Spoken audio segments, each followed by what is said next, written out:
Welcome back to Teacher Talks. I'm Maria Keffler. And I'm Erin Brewer, and today our topic is addressing faulty logic. Can you explain what we mean by that a little bit?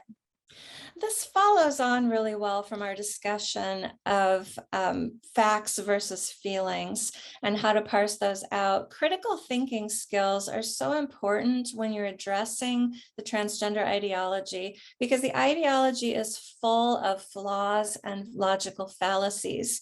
One of the ones that I see all the time is false dichotomy.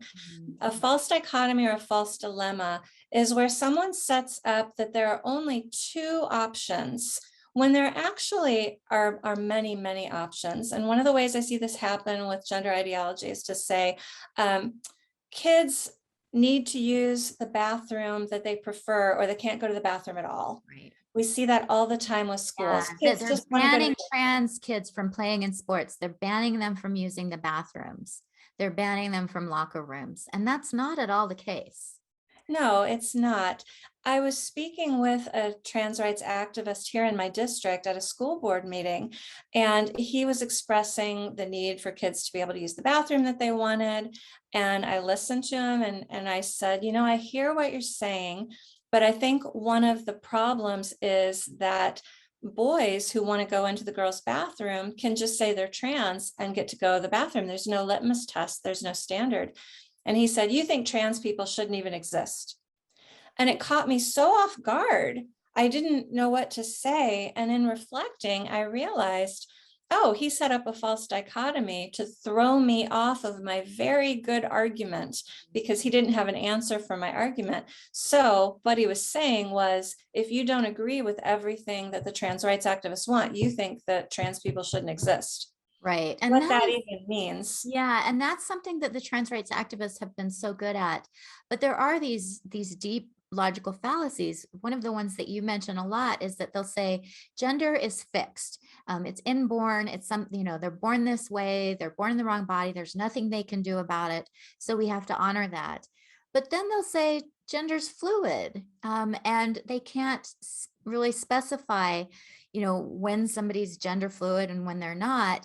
And then when somebody detransitions, they'll say, well, you are not transgender in the first place, even though their definition of transgender is someone who's persistent, consistent, and insistent that they are the opposite sex. So all three of those are kind of mutually exclusive. Mhm.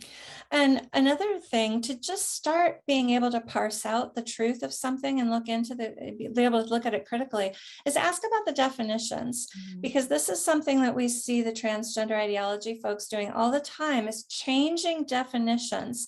So what they are talking about and what you are thinking about is actually two different things. And a prime example of this is conversion therapy. We see conversion therapy bans being put in place all over the country.